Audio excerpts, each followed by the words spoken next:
كابتن، هذا الخسارة لماذا لم تقدم المستوى اللي يلبي طموحات الجماهير العراقية بعد هذه الخسارة بصراحة المؤلمة جدا؟ أول شيء بسم الله الرحمن الرحيم، نعتذر من الجمهور العراقي على ما مرينا به يوم خلال المباراة ضد الفريق التايلندي. صارت ظروف مع الفريق لكنها صعبة صارت علينا بالمجموعات. نتمنى يكون مباراة ثانية نعوض ومباراة ثالثة، لأن ما عندنا غير مباراتين التاليات. لازم نحرز 6 نقاط يلا نضمن التأهل.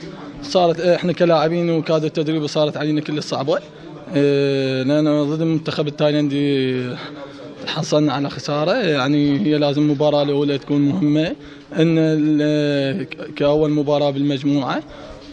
شو يسوي، هي كرة القدم، فوز وخسارة، وإن شاء الله نعوض بالمباراة القادمة. توفيق إن شاء الله. إن شاء الله.